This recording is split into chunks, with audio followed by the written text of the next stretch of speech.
I don't need anything. Ding-a-ling, make it ring. Gonna sing. Doors closed. End it. It's ended. My name is Obi. My name is Obi-Wan. I drink the beer. I'm in the sand. Give me a chicken. Eat the chicken. Give me a chicken. Simmer it up. Give me the chicken. Butterball. That's turkey. Fuck. I was saying that's ham. That's turkey. But I think you're right. Butterball. Give me a chicken. Give me a chicken. Okay, kids. Give me a chicken. Give me a chicken. That's a new rap song by Rogue Squadron Catcast. Rogue Squadron Chicken Cast. You guys can't hear it, but we got our intro music going on. So if you're live Chicken with us Squadron Roguecast. on Instagram, head on over to YouTube and you'll be able to hear it all. Travis baby. Dunn in the building. Hello. What's up, Just a Little Podcast? Cookie and Marco. Thanks, C3 Peanut. Cookie and Marco, I love their names. Hello there. They're almost as bad as Mopar. Found someone you have, I would say. I want to high five anyone that knows what that actually means. It's not time to drink yet. I'm thirsty. Fucking A. Good day, Galaxy Road Quadrant Podcast. Thank you guys for tuning in. We're excited about it. We had some energy drink. We don't know what that. Hey, baby. Hey! My name. Cue air horn soundboard. Wow, that's too much. Welcome, everyone. Just turn this off. For those of you that are braving with us, welcome to Rogue Squadron Podcast. We've got our Instagram feed live up with us. Hi. We've got a couple onslaughts in the stream already. Hi. We're excited to get in this. By the way, my name is Mopar, My name is Commander Cody. and we're the Rogue Squadron Podcast. You may also know me as CC2224. No one. I ordered one of my troopers to shoot down Kenobi in Order 66, and he missed. You said fire with two fingers, didn't you? Fire. Blast him. Oh, does he say blast him? I think so. Blast him. I should know that, right? I should get that tattooed on myself. Blast him. Yeah. Sad moment. So what's on the docket today? We're going to do our usuals. We got our final beer infusion with cereal that we're going to get into. A lot of news from Star Wars Celebration, which we're gearing up for. That's almost 2 weeks away. Got some comics that we read. Some. This is the most common. I didn't even bring the major one that I read because I sat down in Barnes and Noble and just read the whole fucking thing For free. Yeah. Yeah. You're so proud of yourself. It was one of those where it's like, this is worth a read, Was it one of those? but it wasn't wowing me. We'll know get into those. it. It was a Vader comic, first of all, Vader's a bitch. We all know that. that didn't wow me. And that's saying a lot. All right. As we do every episode, what else do we have? We got some coasters. We got some cool stuff that we're not going to be giving away, but that's going to be available at our celebration. Did you just fart out of your face? No, why? Maybe it was my own burp or I something. think it was. I haven't made a single Whoa. utterance. I just haven't made a single utterance. Maybe I'm about smelling the experiment in front of me, which is not good. Also, we got a behind-the-scenes photo of The Mandalorian, and we have a rumor to talk about for the Benioff and Weiss Star Wars movies. So it's a jam-packed episode. It is. We have a lot to get to. But for anyone who's going to Star Wars Celebration Chicago, that Friday night where you're doing an after party, it's going to include beer, Star Wars, and just a bunch of live podcasting. Come out, chat with us, drink with us. There is somewhat of a limited amount availables. Yeah. But everybody's allowed to come. So hopefully... It's free and open event. Yeah. But obviously, inside a venue, the space is limited. So probably hopefully- there might be a line forming. I know you guys might have PTSD from Orlando, but there'll be wristbands if you're 21 so that the bartenders don't have to check your ID every time you get a drink. Yeah. And there probably will be a line. So sorry to bring back all the torture from Orlando. Now, we will be on one of the floors, so even if you're unable to get all the way up to the Star Wars floor, whichever one that may be, you can probably still just hang out at the brewery and have some drinks, and maybe as people come and go and clear out, you can venture on up and meet us and say hi. Yeah, do it. So we do have a handful of awesome people coming out with us, hopefully. Private guest list. Private guest list. Mark Hamill might show up. He texted me. He wasn't. George Lucas might show up. Who?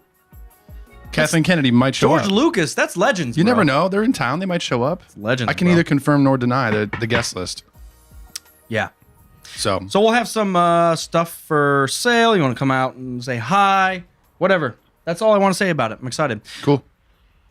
I was gonna plug the Patreon. I hate saying that. I wish it was just something easier. Patrons. Follow the shit. Patreon is the platform, and the members that are on Patreon are patrons of the show. So we do have a couple new patrons. Yeah, we got hammered with my buddies on Friday and forced them to sign up for Patreon. Twist their arms. They've been thinking about it for a very long time, so I finally, I saw a thermal exhaust port and I fired my torpedoes. Oh, wow. And they signed the fuck up. It was a long Friday. So yeah, if you guys are fans of the show, you can head on over to Patreon and become a patron. There's many different tiers, but I'm not going to bore you with that. So we're going to get into our beer review. We've got our...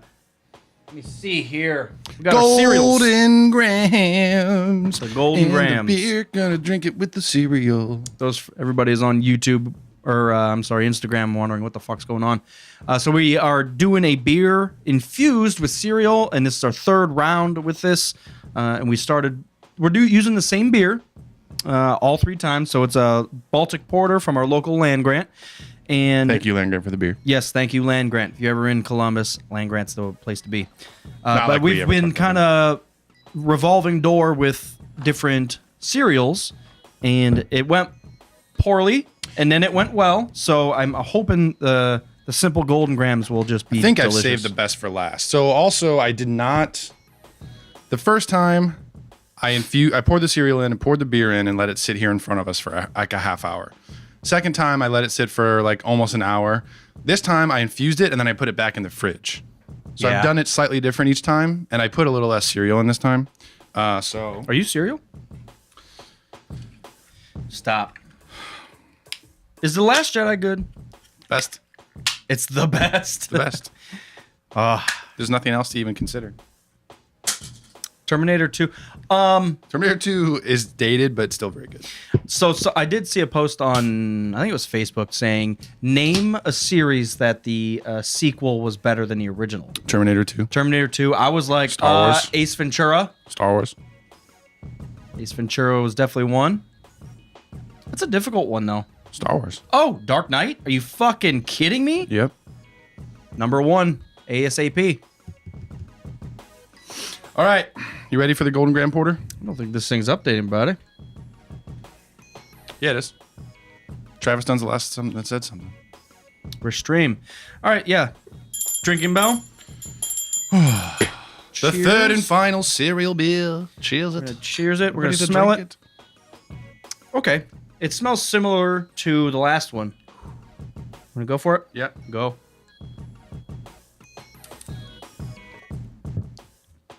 Ooh. You know, that doesn't, and this is going to sound bad right away, but it doesn't have the sharpness as the honey oat or honey nut Cheerios, which is almost good. It's kind of a background flavor rather. I almost taste more of the beer in this one than the cereal. I feel like the other two, the cereal, have been so prominent. Yeah. Maybe did you use less actual cereal? Because I used less cereal, but longer time, and I kept it in the fridge the whole time. Yeah. That's good. So we've got... I like it a lot better, actually. This tastes... Oh, okay. This is the first time that this tastes like a beer still. The other one tasted like science experiments. This tastes like the potentially could have came out of a can like this. No, this is very good. Yeah. A little more like... I don't want to say honey, but like oaty almost. Kind of weird. A little more grainy.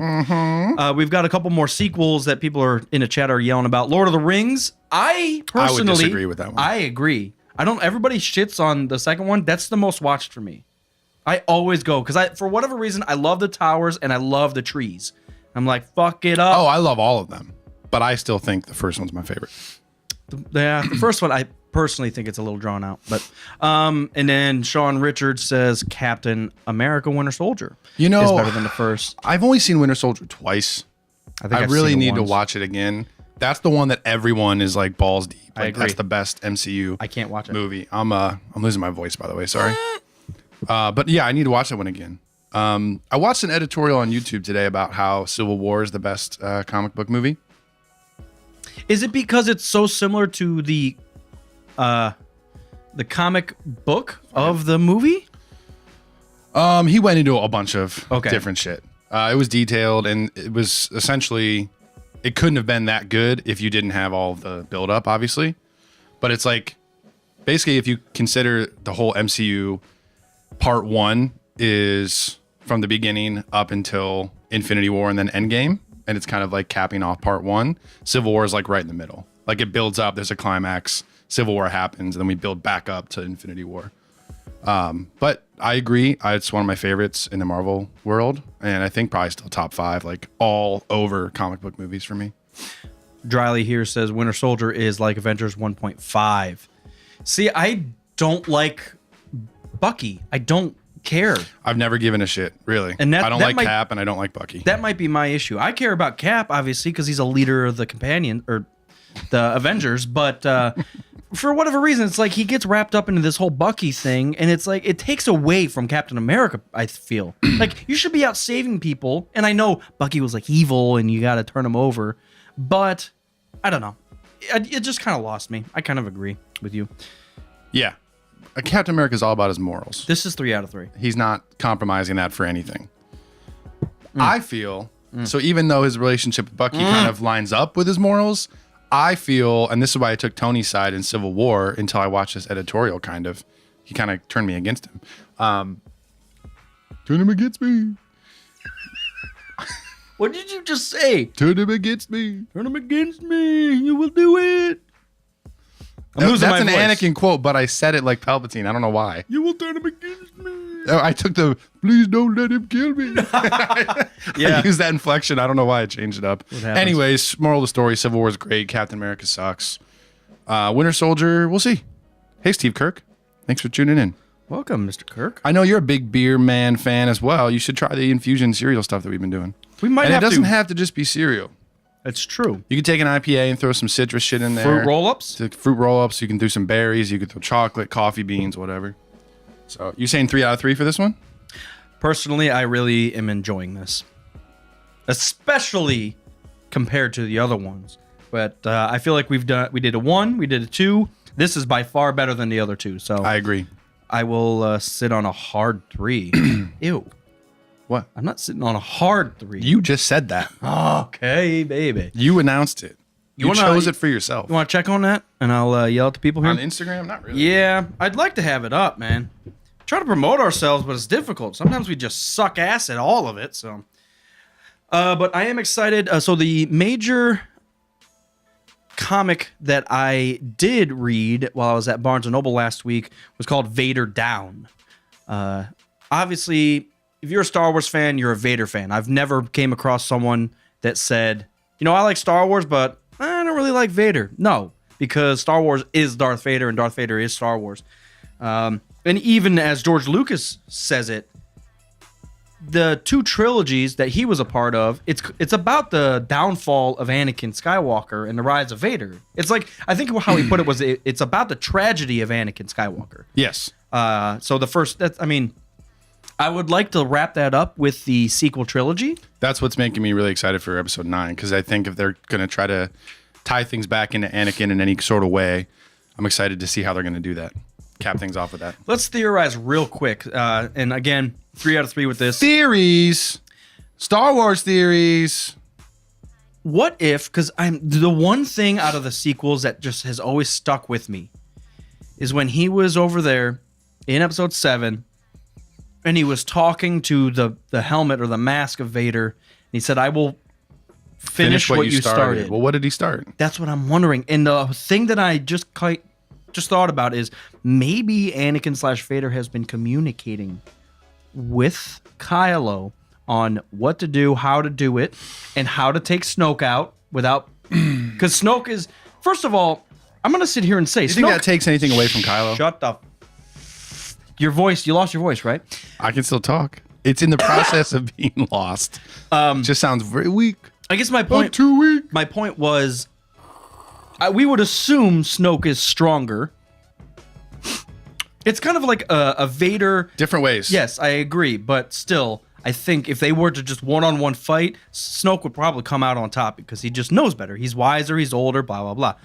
I think maybe with the help of Anakin or Vader's guidance or whatever, he would have been like, look, if you went one-on-one with them, you can't. You have to learn deception. You got to learn... I'm a poor fucking wimp. play the game, dude. I feel like if he had that guidance, I like that idea. and maybe, well, not only it could go both ways. It could work if he was, if there was a retribution at the end where he became light side because Vader became light. Yeah. Or if Finish what you he started, literally just listened to Vader to take over, it would still work. Yeah. So I think that would be awesome. That would be an awesome way to put Anakin / Vader in. I'm just calling Vader. Put Vader in to the sequel trilogy and not overdo it. Because I do not want Anakin Skywalker. I just said I was going to call him Vader. Why the fuck do I even talk? Why? What? My The chosen one. Fuck. my reason is I just don't want Vader to take over the sequel trilogy. He can be a small part of it. Yeah, I but know as what you soon mean. as we put him in, everyone's gonna be like, "More Vader, dude. Put him in. Like, I want to see him fucking ghost fight Yoda." Well, like he was put into Rogue One. Yeah. Like it was just enough. You know what I mean? It was tasteful. So yeah, I would love to see that from episode 9 for sure. I think that was on. We talked an episode or 2 or 3 ago about wish lists for episode 9, and yeah, Vader as a Force ghost, Anakin as a Force ghost, I should say. Especially if it was Hayden, would be great. Well, you would 100% have to make it Hayden. First of all, the suit can't become a Force ghost. It is an inanimate object. You can't have the mask as a Force ghost. Well, if they're going along with canon, George made it Anakin at the end of 6 in the special edition. So, or sorry, he made it Hayden let me ask you, in because I special edition. can't really think even in Legends, was there a Force ghost that was like full masked and like full armored still? I guess like, well, that was a holocron of Revan because he still had his mask on. They were just wearing their clothes, robes, armor stuff. That's true, but I'm thinking like Vader is no longer human. Like half of him is no longer human. So, but if he could still be wearing that shit. if he were to come back, it'd have to be as Anakin. But I'm saying like Obi-Wan doesn't come back naked. He's still wearing his robes. Yeah, but that's yeah. I mean, so you would be okay if Darth Vader, suited Vader, came out as a Force ghost? Probably not. You wouldn't be okay with it, you're saying? No, I wouldn't. But I'm just arguing the fact that like if Obi-Wan still has his robes, then and Yoda still has his like cane. But I think it's separate. It's clothes, and this is his life. This is if Anakin's coming back at all. I think that's a stretch. I would love it, but I think it's a stretch still. You know, there's a very tasteful way to do this. Ooh, Taste it. If in episode 9, Kylo does something crazy evil, and he's just in it, and then you hear in the background, just like as like a way background. Not that he's even communicating with him. It's just that essence of holy fuck, he went there. The only other person to go there was Vader. He killed younglings and murdered everybody in the Jedi Temple. If I want Kylo to take that step, I need him to take that step. Like he was cool and killed his emperor per se. He already killed his dad. That was like his step, don't you think? I don't know why. It just doesn't resonate. I'm very excited. I'm balls deep in Star Wars. I'm very excited for what's going to happen in 9. They could wow us. They really could. They left it. I don't. What I'm about to say. Okay, here we go. They're not undoing things in The Last Jedi. So don't take it that way because I don't think they need to undo anything. But the way that they did 7 and 8, they dictated a story, but they left it open enough that they could really fuck with things. Like Rey and Kylo could still fall in love in 9. Kylo could be redeemed in 9. Kylo could be a double agent the whole time in 9 if they wanted to do it. I'm not saying these are things that will happen, but I'm just saying they made it so that they can really fuck with it in that way. I just don't understand. I think don't know. that's smart. I don't know what seeds were planted that would point to him being a double agent. Like I would have to think that Leia couldn't be a part of it because how would she okay him killing Han? Or maybe she was a part of it and he accidentally went there and he did like fall a little bit and he's like, oh man, I fucked up and killed my dad. Could be a couple things. He could be doing this. No one in the Resistance knows. His mom doesn't know. He's just doing it. Like him and the Knights of Ren decided to do it and he had to go undercover and be a savage.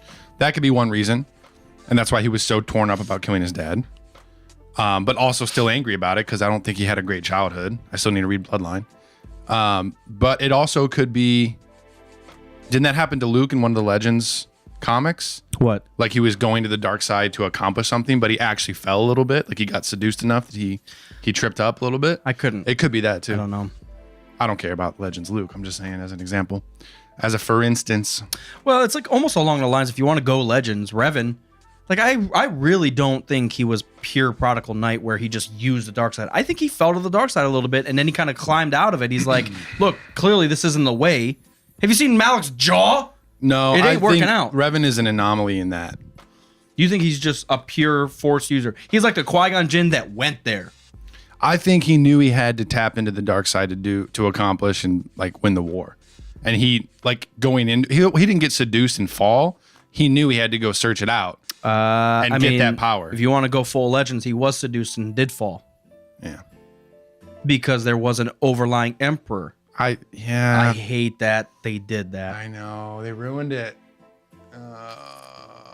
I don't think they ruined it per se for the sake of Revan's story, but the impact of his story was taken back a huge notch, knowing that he didn't go out there and just learn it himself and come back and use what he learned. He went out there and became a bitch and basically was sent back.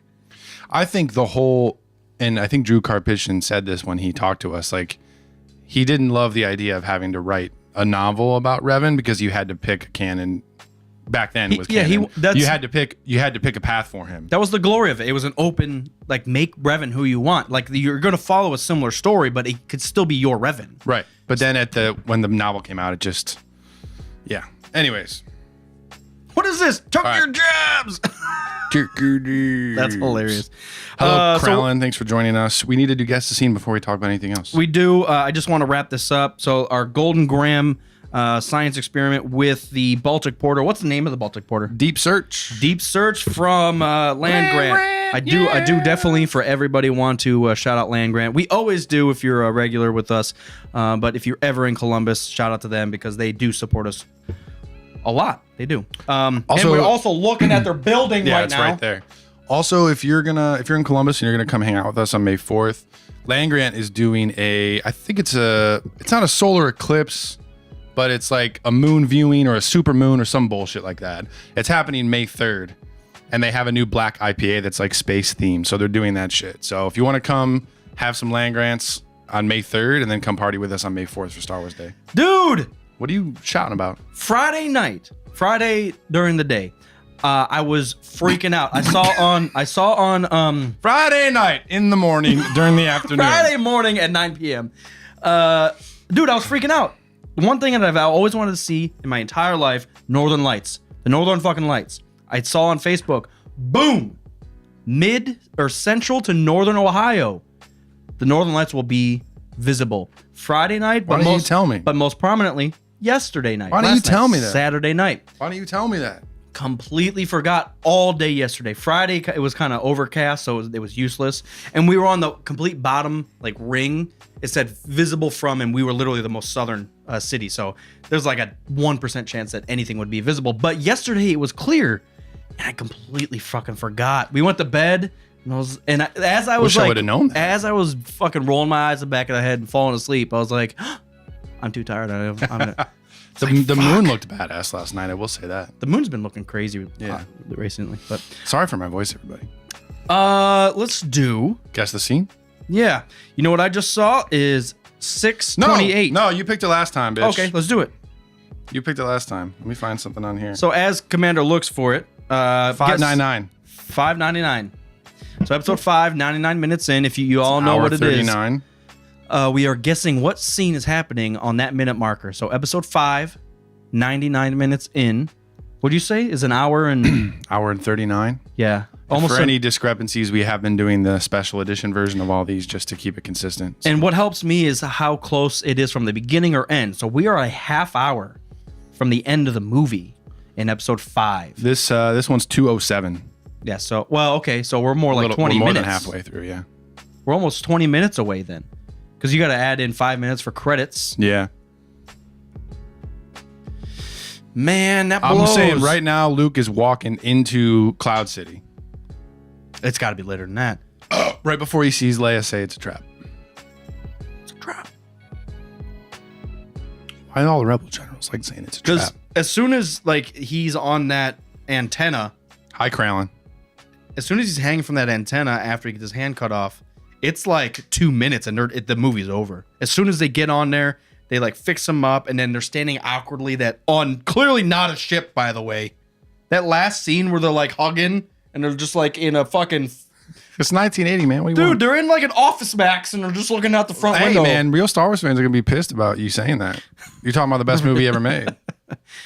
That will never be bypassed. I will wholeheartedly admit. Well, I'm not gonna say that because it does end on a high note due to the fact that he just found out that Vader was his father. All right, we're wrapping this back in. 99 minutes into episode 5. What is happening on scene? A high note in terms of like story, but it's still pretty fucked up and sad. It's a weird. You're weird, bro. It's a weird note. I don't want to hear about it. It's a weird note to end on, first of all, because it's such a big blow, and then they don't. There's not. It's almost like they should have done that first, and then he should have struggled with that the entire movie. You don't think so? No, keep talking. I gotta take a picture. Keep talking. Because you're reflected in this thing. It looks sweet. I'm gonna drink about it. Sorry, that looks looking pretty dope. See what I'm saying? Let's see what these ass wraps. What ass wraps are saying? Luke lands on Bespin was my first thought from Kerner. Just hiding from Vader in the cryo freeze. See, I was actually I'm on whether it's Cookie or Marco. I was actually thinking when he jumps up out of that cryo freeze, impressive. Most impressive. That was my first initial thought. That was not my second initial thought, my first one. Nice. All right, well, put your guesses in. If you need to pause the episode to do so, feel free, but don't cheat. Let me think about this for a half a second. Come on, man. You're too slow, bro. Well, I want everybody listening to have a second, though. They can pause it if they're not listening right now. Okay, I'm going to go with my initial thought, but I was also thinking about the when Vader throws all the airport luggage from the baggage claim at him. TSA, bitch. Is that the episode name? TSA, bitch. Coming at you. Get this shit out of here. Luke. Oh, man. Fucking oversized luggage. It's going to be something stupid. Make sure you Also, go through customs big. You know what it might be is Han, Lando, and Princess Leia getting out to the Falcon. Because that's like Chewie, Lando, and Leia? What did I say? Han? Yeah, I'm sorry. Han's on a slab of fucking metal. Chewie, Lando, and Princess running out to the Falcon. Chewie, Lando, and Princess. I guarantee you Is that all she is to you? I'm going to guess impressive, most impressive, though. All right. Here we go. 99 minutes in. I hate odd numbers. Do you ever, like when you're doing a volume on a TV, do you ever end on an odd number? No. Unless it's a 5? Nope. Fuck off. Nope. 8, 10, 12, 14. That's it. You do not do 14. Sometimes. No, I do 15. No. Always even. Wow. 4, 8, 10, 12. 4 like at night when Mrs. Commander's asleep. Otherwise, it's like 8, 10, 12, 14. Do you have a Samsung TV? No, I have an Insignia. The Best Buy one. God, my TV is so fucking loud. 14's as loud as I ever go. It's fucking like blasting my eardrums. Ridiculous, yeah. All right. Scrolling, I'm scrubbing. We're at 1:18. And Luke is still on Dagobah. He looks like a 12-year-old on Dagobah. He always looks like a 12-year-old. Mark, can I have your autograph? Mark, can you come on the show? All right. 129. He's leaving Dagobah. Torture. I love you, I know. Oh, man, I might have won for the first time ever.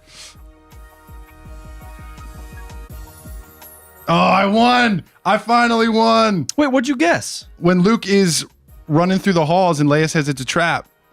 Right there. Yes. Wow. Finally. Woo. On it. What's my prize, motherfucker? Drink your rest of it. Surprise, motherfucker. Drink your rest of it. All right, so yeah, Luke is creeping around the hallways with R2. Man, that makes that last scene, because episode 5 was known for, well, obviously episode 4 was not known for its lightsaber battle, but... You know what I just fucking realized?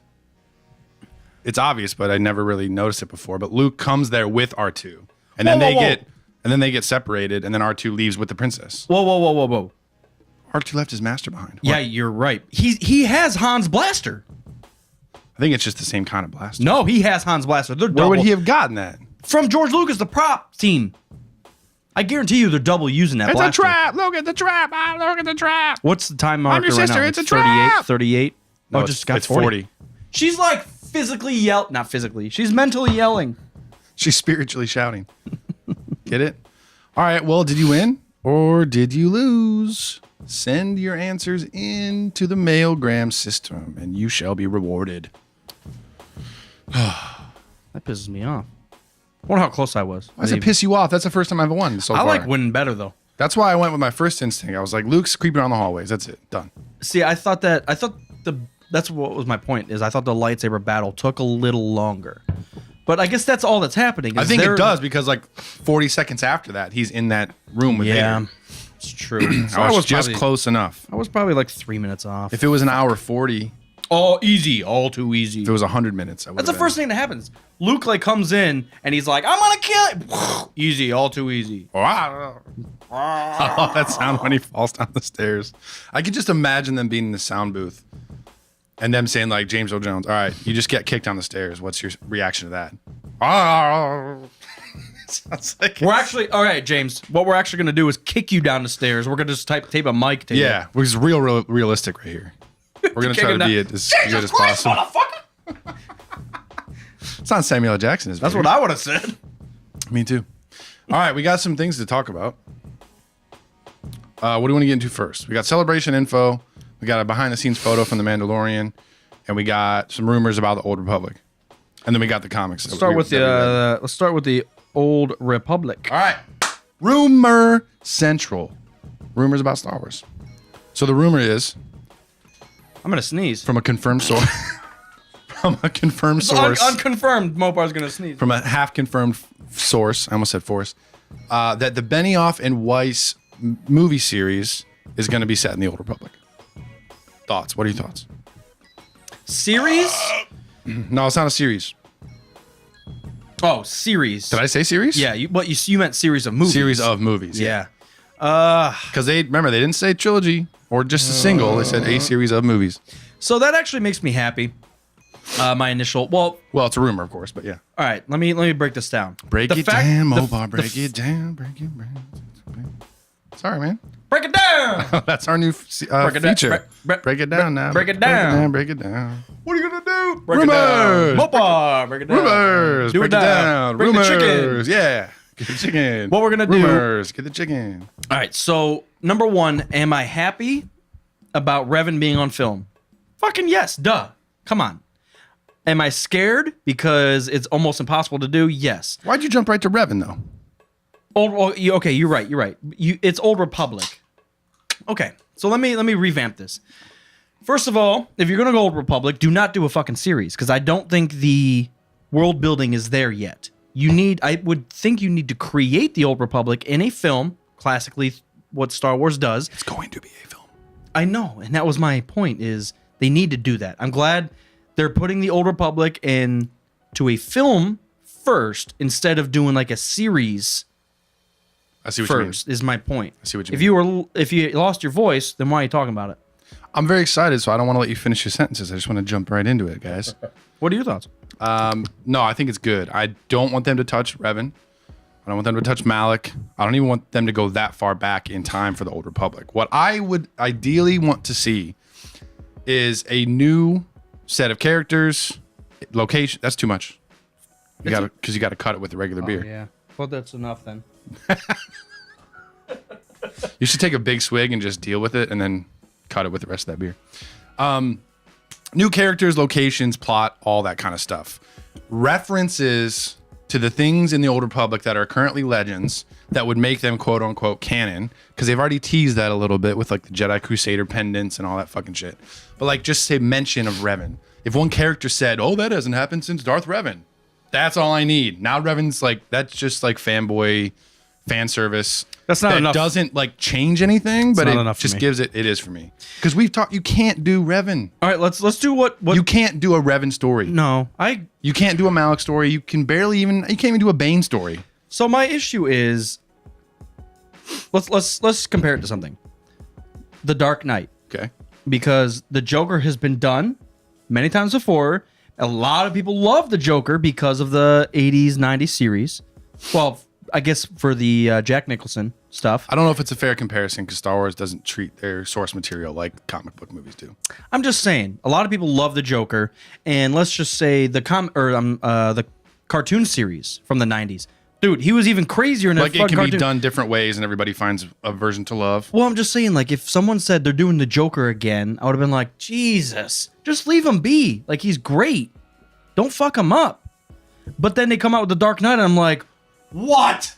Yeah. He could be like that? Now, but I don't at think the same Star Wars time, does that though. well, You know what I mean? they're That's They're the- already halfway doubling down. I mean, it's like the offspring of Luke Skywalker and Leia and Han. It's not just because they have different names. It's the same story. One falls to the fucking dark side. I don't know. I feel like they're doing similar alterations almost. It's like it's the same story, but not. So if they were to do the same thing and call him Darth fucking Varen, actually, that's not a bet. Am I hired yet? Is that a good series? Yeah, Netflix. Berenstein Bears and Weiss. Berenstein You gotta call me. What? What's the director's names? Berenstein Bears and Weiss. What's it? Benioff I hate that name. and Weiss. Berenstein Bears and Weiss. David Benioff, something like that, and DB Weiss. I just said B&W or D&D. What are you talking about right now? To acronym their names is what I'm saying, because their Oh, fucking okay. names are so long. Like Lord Miller, you know So what I'm saying? the Coen Brothers. what I'm issued, what I'm scared about is this is the door open. This is almost like nothing's canon anymore. Where do you want to go? Because I do have a feeling that if they do something so close, like a goddamn Plagueis thing. See, actually, I'm about to step on my own toes because the fact that Plagueis was mentioned, but there's nothing else. I mean, the book came out, but you could probably make a Plagueis series. I think it would they work, could do a Plagueis movie. but I don't think it was because only hardcore Star Wars fans read the Plagueis. Well, same book. with Revan and Bane too, though. What I'm saying is that Revan already has such a rich storyline and backstory and character arc that is now uncanon that you can't make a canon version of Revan on screen now. There's more. It's past that point. You need to let his story be what it is and just mention him and bring him into canon that way and let that whole era of 4000 BBY be what it is. But I'm saying they need to like split the time difference between Bane at 1000 BBY and Revan at 4000 and do something like smack in the middle. So they can touch brand new territory. They can reference things if they want, but they can do brand new stuff and they don't have to worry about that. All right. Step one, if they did a Plagueis series, I wouldn't be mad at it. I think it would be okay. It's kind of a hands-off character while there was a book about him. I don't think it would be a series. I think it would be a Palpatine series with Plagueis as one of the main characters. I would actually be fine with that, I think that'd be cool. That's a weird thing. Actually, I'm going to take that back. I mean, it would be dope maybe like in 6 years. Would you be okay But with we've already had so much Palpatine stuff. I'm good to take a break. That's kind of where I'm at. But in 6 years, when Disney Plus is rolling, the door's open for whatever the fuck they want. Am I okay with a Sidious series? Yes. Is that what I want right now? No. Not right now, no. Give us a couple years. And that's kind of where I was going was I need something hands-off. Get out of the trilogies. Get out of it. Yes. And my thought was even Plagueis is hard tied into the prequels. Bane, Revan, leave him the fuck alone. Now, the one thing that you could soft tie into something is Darth Zana, which supposedly killed Bane in spoiler. Supposedly is actually still up in the air. We talked It's hot in here. to Carpishin. Drew about what actually happened at the end of the third book. Did you get through the full series, or No, I'm you're the one? embarrassed. Yeah, you're terrible. I'm shutting the podcast down as of now. Whoa. Darth Zana would be cool because that's something that where we could reference or we know a little bit about, but her reign as Darth Zana, No, she's not strong enough to do a series on. she potentially kills fucking Darth Bane. I'm not talking strong power. I'm talking strong enough of a character to do a series on. I think we're going to get new territory with them still playing it slightly safe. In what way? But 'cause that, I guess that's my question because they have been playing it safe. The last 4 movies have been extremely safe. How would you play it safe in a Old Republic and not have Bane or Revan tied into it at all? Because that is the Old Republic. Now, I will say this. They're 3,000 years apart, bro. I know, but you're saying tied in somehow. But what are you saying? There's a Just a fucking mention. That's all you need. oh, then you're talking way soft. That's softcore Star Wars porn over there. That's exactly what I want. There's actually, No, that's exactly what I'm talking about. you know what I want is a fucking main Jedi character that's not human. That would be dope. A main character. Like a that's not human. Togruta. Oh, never mind.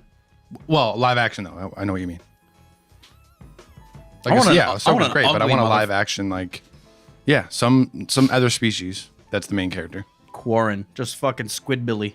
Yeah, because even if you think, Rogue One and then Solo, and then we're about to get the Mandalorian, we know that he's human. That's actually, we're saying actually a lot. I'm sorry. So actually, that was one thing that I really liked it's about. the actually show. That's one thing I really liked about Jedi Academy is you could choose a non-human species and play that out. That was cool. Right. And that's actually one of the. I said it again. That's one of my favorite things about Skyrim too. You can pick your species. For how simple that is, that's so cool because people react to you so differently. Yeah, it's dope. When you're like a dark elf, people are like, why the f are you in Skyrim? Your people are from here. And you're Aren't like, you cold as shit right now? You're like, yeah, I am kind of cold, but also give me everything you got. No, I know what you mean. Listen, to cap this thing off, and we can run the rumor mill all day and just like speculate about what we want to see. But my hope is not about a specific storyline or anything like that. It's just that they don't lean on the characters that we've already seen in the Old Republic to make it work. I think they need to start with brand new characters and storylines and places and all that fun stuff, but use like the lore and some of the locations and things of the Old Republic and lean on that as like a foundation, but really almost starting from scratch, really. You know what I was actually going to say is Because that's actually keep going. Don't lean on the stories, lean on the characters. What I mean by that is, like you said, you can reference and someone could be obsessed with Darth Revan, but don't put Revan's story in it. Yeah, because that was my whole point. That's assumed. That was should my be whole point the whole time. Yeah, that should be assumed. So, and if they do it right after Bane's reign, Bane's reign, same thing. Mention Bane, Thunderstorm, mention the Sith War and all that stuff, but like we can't have a Bane show. And I know agree. that sounds crazy to say, but for Star Wars fans that are like speculating about new content, we can't have a Darth Bane series or a Darth Bane movie. It's got to be new. It It's has got to to be new stuff. For how much 99 everybody who's played KOTOR wants a Darth Revan something, but at the same time 100% of those people would probably be upset if they came out with a Darth Revan something. So make your own shit, make a character as cool as Darth Revan. It's really, and I'm not going to say it's easy, but we need some good fucking writers, man. I want a good story to really connect. They're good writers, and I'm excited for what they're going to do. I agree. And I'm also very excited for Rian Johnson to do something from scratch. Like a scratch, I'm very excited. Scratch kitchen. Like a scratch cake, motherfucker. I hate cake. Organic ingredients, bitch. I don't hate cake, but it's a weird thing. Did you know we're not doing a wedding cake? You're not doing a wedding. Oh, it's canceled. Cake Canceled. is more It's important. supposed to rain that weekend. Fuck. It's out of order. Fuck. Did you know that we're not doing a wedding cake? That makes sense. We're doing wedding pie. Even at your reception thing? Yeah, no, we're not doing wedding cake. Yeah, fuck your cake. Fuck your cake. Fuck your chicken strips. Fuck your chicken strips. All right, listen. Fuck your chicken strips. The way you said. That's what I hate. Why is Vine not a thing anymore? It's TikTok now, but it sounds good. TikTok sucks a bunch of it. There's some nuggets there. Dude, there's cringe all day. Well, but think of Look all at the me, I vines. dance the same Think of way. all the vines that aren't on the Vine compilation. Those were cringe too. Anyways, what is it? I would implore all Star Wars fans to recognize that we've only had a reset of canon once, and I feel like comic book storylines do that very frequently, and it's only happened to us once, and a lot of those things are even coming back like soft canon, I guess I would say, because they're being referenced. So Soft canon. so I would say think of that as a positive thing. Whatever the fuck it is. All right, that's enough. So Old Republic, of course, we're big fans of KOTOR and Bane. Anything Old Republic, we're gonna eat it up. So I'm very excited for that. Maybe we'll get some news at Celebration. Name a character in the sequel trilogy that's a new character that should be killed off in 9. Go. Without thinking, just go. Poe Dameron. I was gonna say Finn. Duh. Would you rather either or both? See, I don't see Poe dying because they have actually advanced his character, making him smarter, more of a general. They've advanced both their characters. Finn has done dick. I think Finn was great in episode 7. I think that's one thing that I do think they kind of fucked up with 8, where like Finn was just a throwaway storyline. The character he was with, a lot of people don't like. He went to a planet that no one gives a damn. By the way, the planet's not called Canto Bight. Ring. I didn't realize you didn't know that. I assumed that we're gonna go to Canto Bight planet, duh, and then they land on Canto Bight. No, Canto It's Bight. like them saying we're gonna go to Mos Eisley. Yeah, but no one says we're going to Mos Eisley from Coruscant. They say they're going to Tatooine. Yeah, I didn't know. Listen, bro, you're just out of the loop. What can I say? Message me through with Snoke signals. Snoke signals. We shut this down. Quiet.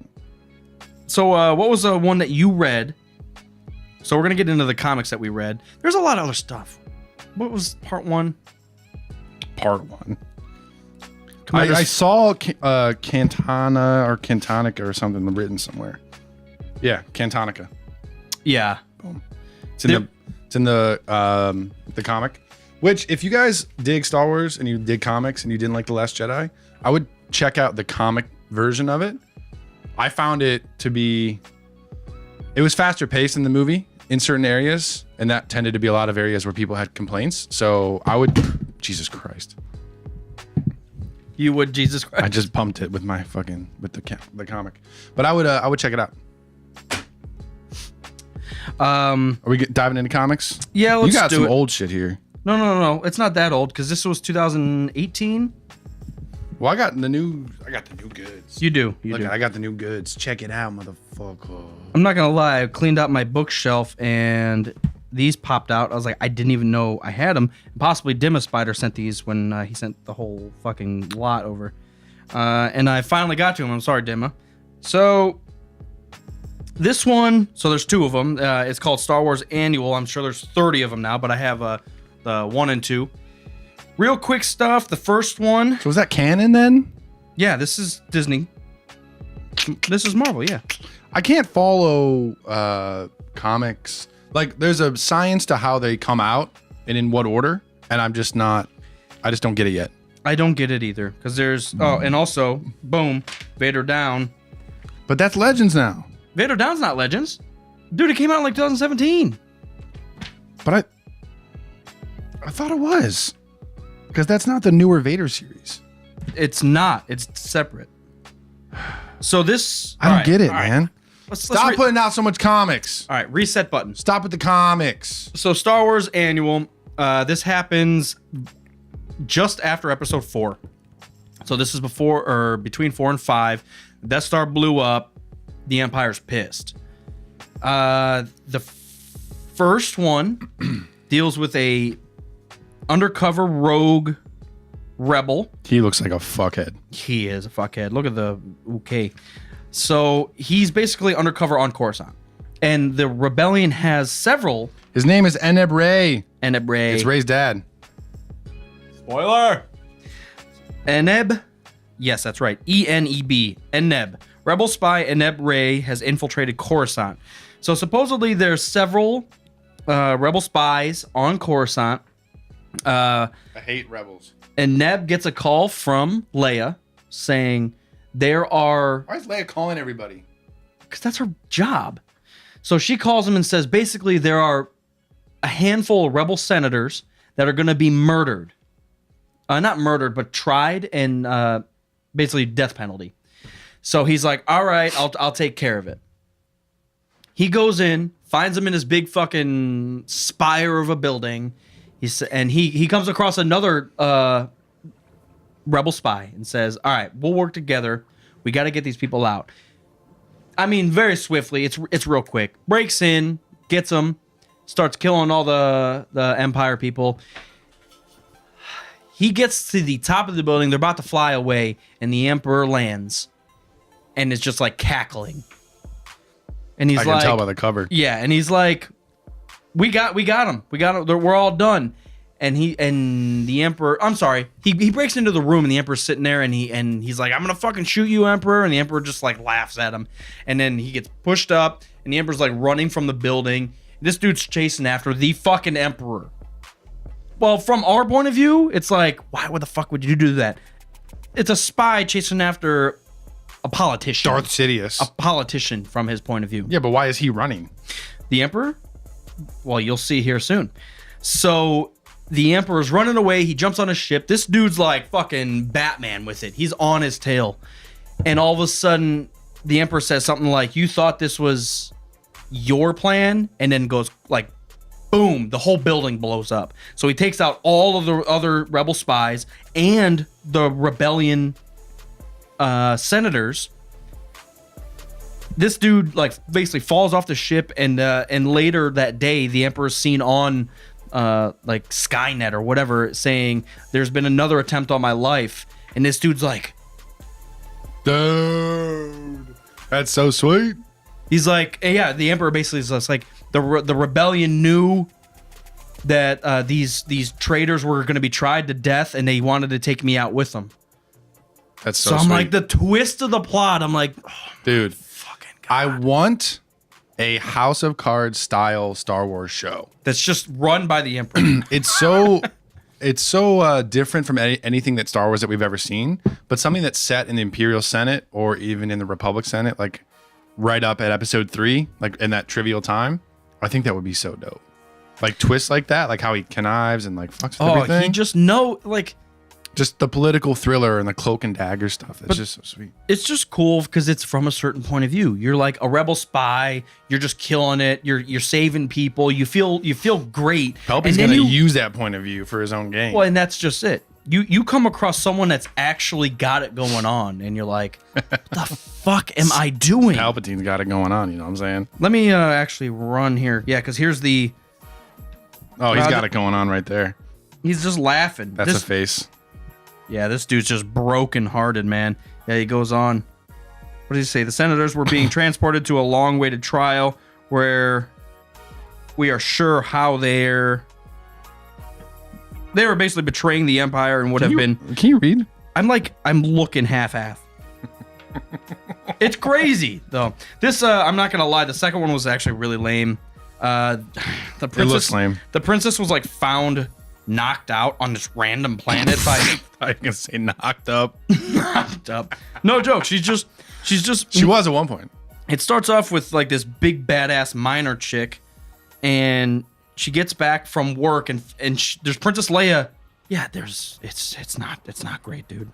I'm not gonna say anything about it. Well, let's transition into mine then. Yeah, go ahead. So I've been fucking catching up on the Age of I've been fucking. I've been catching up on the Age of Republics. There's an Obi-Wan and there's a Qui-Gon Jinn Maul that I don't have yet, but I read all the other ones.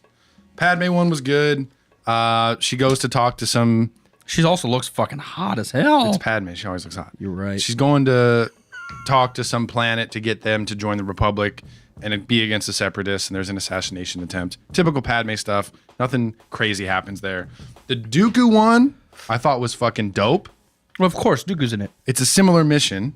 So he goes to a planet, and he's still acting like he's just the nice Count of Sereno, just this rich politician on his own planet. Wait, is that... I don't know the background of him. You're saying he was like a He's like from the wealthiest family on his planet. What is it? So he's an aristocrat. Sereno. Aristocrat. Sereno is the name of the planet. Sereno, I believe. So he's going and he's just like, yeah, I'm just going to check on my business interests for my family and everything. I'm just some rich count. But in the meanwhile, and you see like thought bubbles like from his head, Palpatine is sending him to different worlds to gauge like the political unrest of the planet so they know which ones they can flip to be on the separatist side versus the Republic side and pit them against each other. Yeah. And then he stumbles into a Jedi that recognizes him from being in the Jedi Council.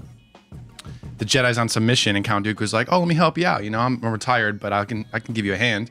And they get into the mission, and then Dooku like turns on him and kills him and slaughters like all these fucking troops. Gets them all in like one place. God, dude, it's so sweet. So Daryl Stern in here says, "You don't talk to a planet, you talk to the people on the planet, Commander. Not if it's fucking Guardians 2. You talk to not planets if it's all ego. day." Ego talks mad shit as a planet.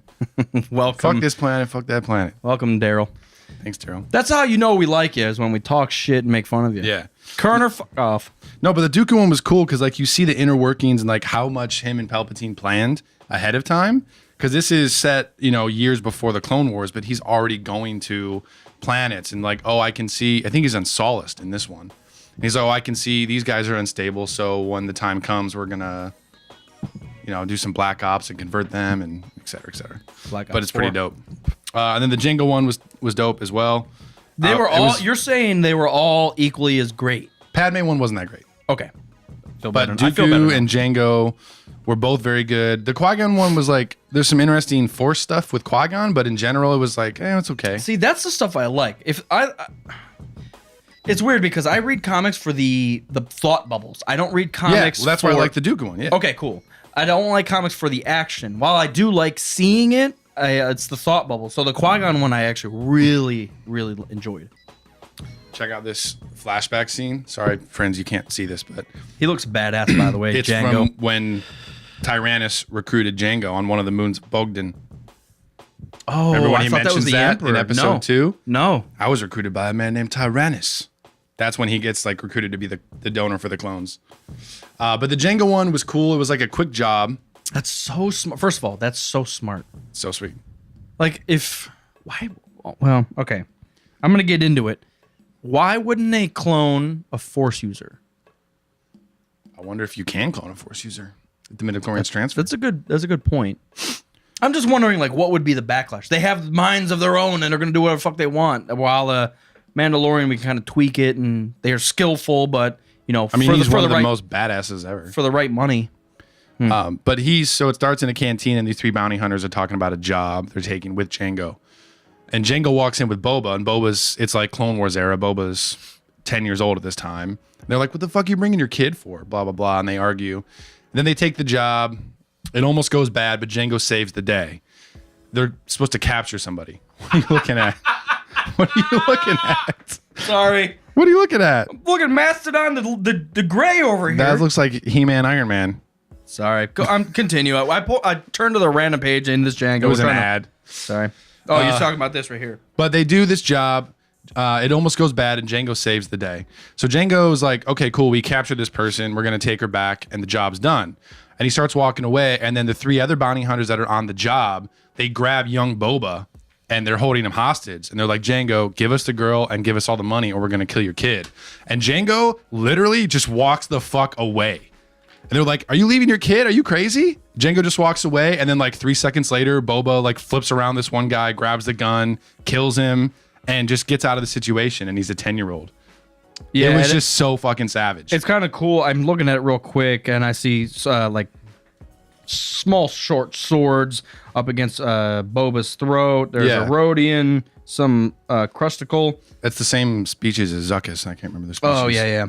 And it kind of does a flashback to the training that they're built with. Yeah. It looks like. And he just fucking takes them all out. And Boba's just like, yeah, that's not going to happen.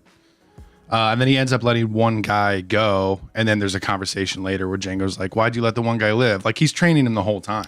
Yeah, Boba's just in training to be the most savage motherfucker in the galaxy.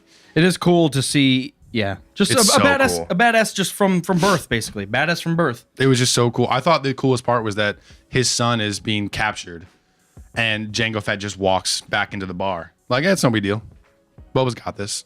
He ain't no bitch. I ain't raised no bitch. What you doing over there, Mopper?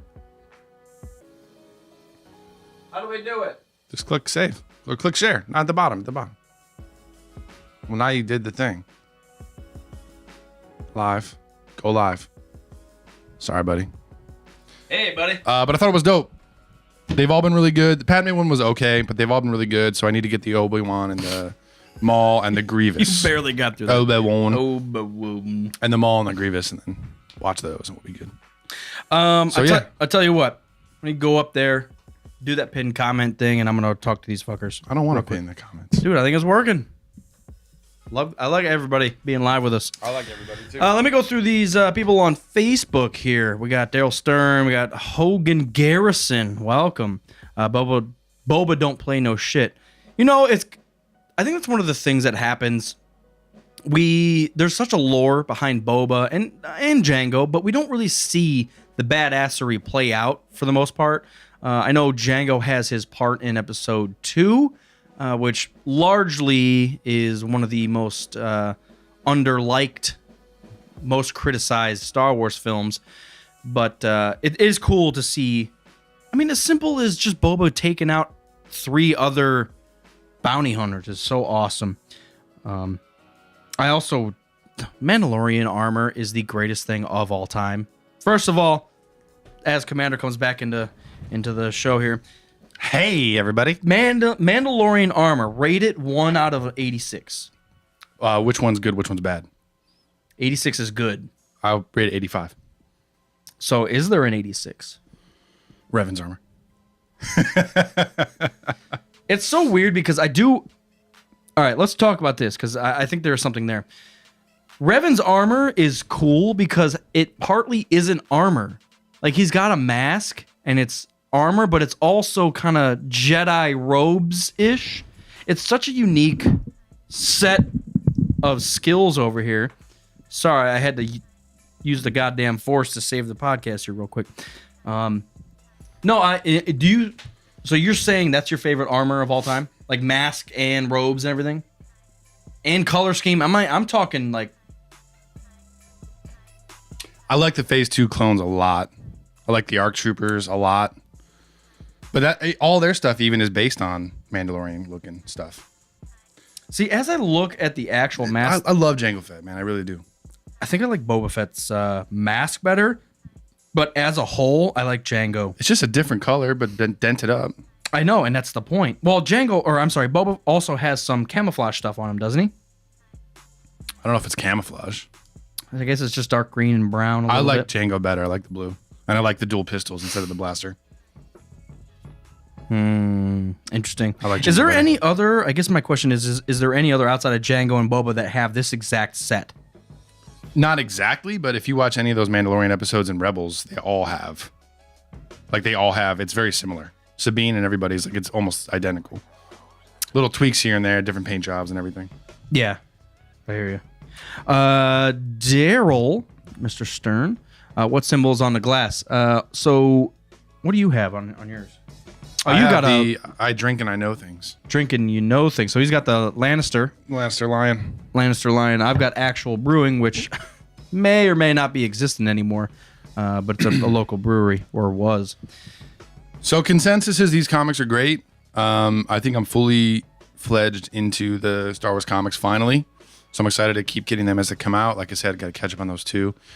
And then if you didn't hear back when they announced this, so Age of Republic is this series all based on prequel characters. And then they're going to do Age of Rebellion, all original trilogy stuff. And they're going to do Age of Resistance, all with sequel trilogy stuff. And that's the one I'm really looking forward to. Because we're going to get a motherfucking Snoke comic and we're going to get a Kylo comic. And I'm really curious. You know, I've been raving about Snoke for a while. So curious to hear what's going to happen with those. But I'm fully on board. And then I did get the Queen's Shadow, the Padme book that came out. Have you started that? Not yet. I read the comics instead. Okay, Mopar. I read the comics instead. And then Master and Apprentice comes out while we're at Celebration. So I'm assuming they're probably going to have some special edition version at Celebration. Signed. And that's the by Obi-Wan and Qui-Gon novel. Very excited for that one. Cool. So the last but not least comic that we're going to be discussing today, this after Eve, is Vader Down. Now, I'm not 100% sure. Now that you're yelling at me about it, I'm not 100% sure if Vader Down is canon or not. Well, listen, again, like I said earlier, I don't know how the comic system works and how the issues come out in what order, and then they put them in a collection and they put them in a book at the end. Original published 2016. That was after, April 2016. I guess that was before episode 7. No, it was after episode 7. 15, you're right. So it was immediately after episode 7. So this is canon. It has I remember that one. It starts off with him in Jabba's palace and he just fucks everybody up. Nope. No, this one's completely... because this is where I get confused. I know what you're talking because there about. was another Vader series for like 2 years. Yeah. Then there was a break, and then there was another one by Charles Soule for like 2 years. Yep. So And that's the one where he it starts at the end of episode 3 where he has to get his powers and get his lightsaber. That's the second Vader series. You know what I mean? Yeah. There's another Vader. Someone that listens to or that knows comics is probably pissed right now trying to listen to us. Yeah, and I may have been wrong. We'll just get into Vader Down. So Yep. Vader Down happens between 4 and 5. Okay. So the rebellion pilot blew up the Death Star. Vader's looking for Skywalker. Okay. I'm not 100% sure even Vader knows that he's his son yet. The offspring and of Anakin Skywalker. I'm kind of thinking he actually does know, but he hasn't told him yet. Obviously. To be. So it Tell me starts all off, about it. It starts off Vader's flying through space and he's talking to it's like Dr. Fluff and stuff. Fluff and stuff. Let's just and he's like, all right, I'm looking for Skywalker. I heard you have the insight or whatever the info on him. Intel on him. She said, yep, he's here. He flies there, light speed. As soon as he comes out of light speed, there's like 4, not garrisons, but spaceships. Patrols. Starfighters before squadrons. Jesus. Rogue Squadron podcast.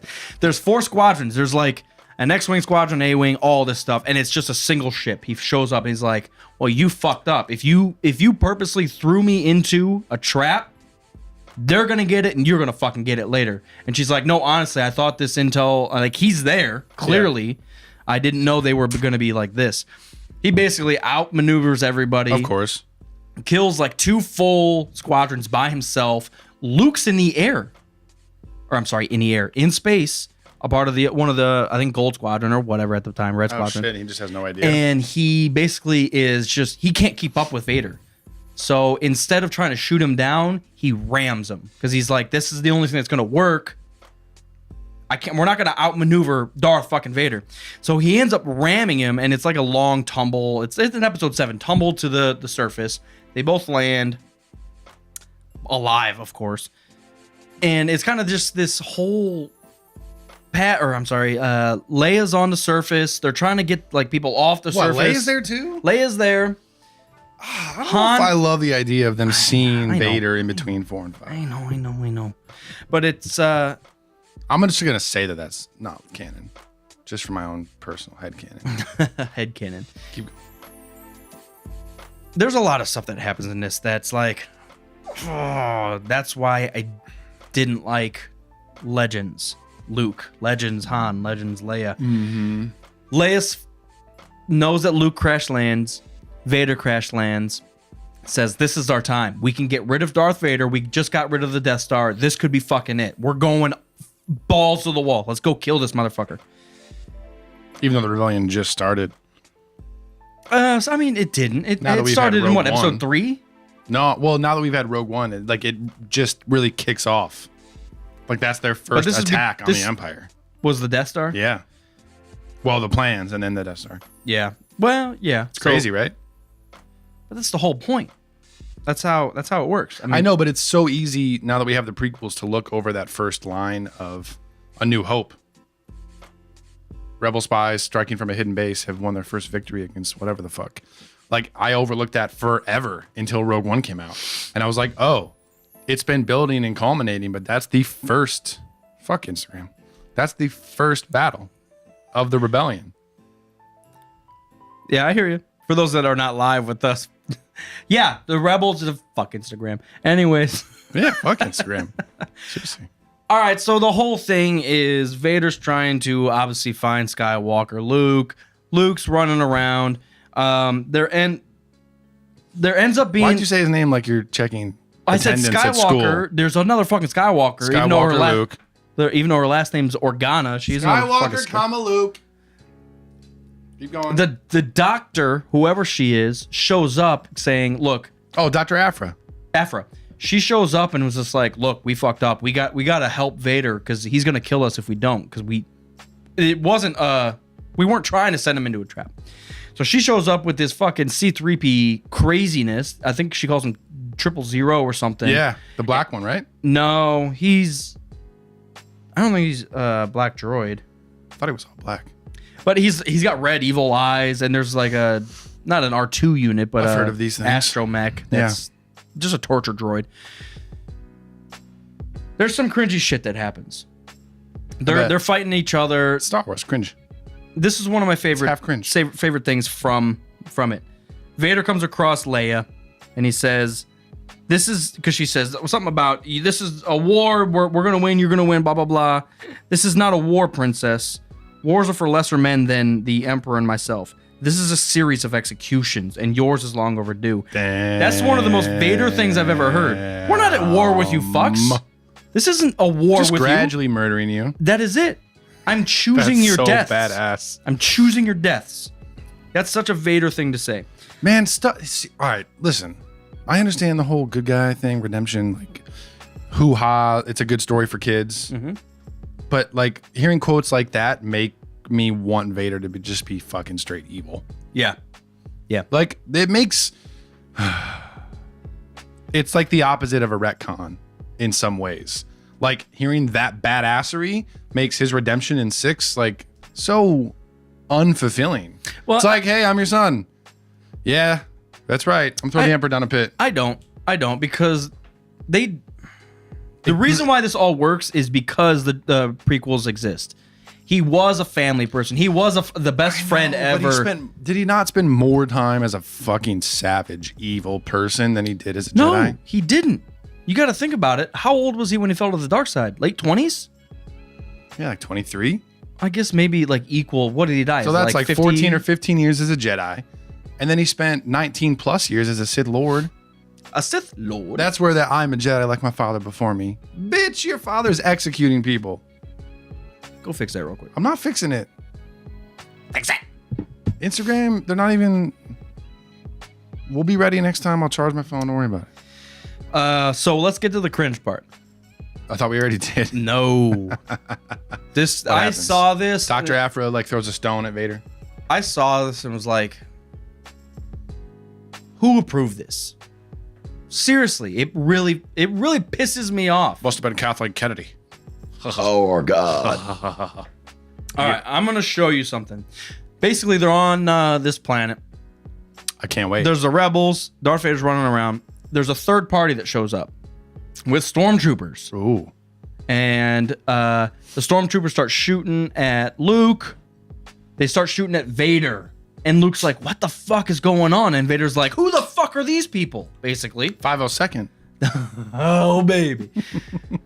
And he's like, these aren't mine. Like, what? Clearly, they're trying to kill me. And this fucker shows up. Get ready. What the Admiral Akbar cyborg? Yeah. That's Grievous Akbar. Grievous Akbar. What the fuck is that? Grievous Akbar. I forget his name. Karen No joke. Carbon. No, look, just Google it. Pause the goddamn podcast if you can, and look up Star Wars Carbon. His entire body is General Grievous, except he has a Mon Calamari head. Carbon with a K. Yeah. I jumped the Karbin. And basically said, I'm going to take your place with the Emperor. If I kill you, I get the glory and I get to run the goddamn shit. Vader obviously laughs it off. He's like, bitch, you smell like seaweed. You are seaweed. And I don't even have a nose anymore. You smell bad. That bad. I don't even know if I can smell your bitch. I can see your stench, bro. No, like look at this panel. Like it's almost cool. It really is. It's like you're right there, but another 4-armed cyborg that looks that is 3-armed.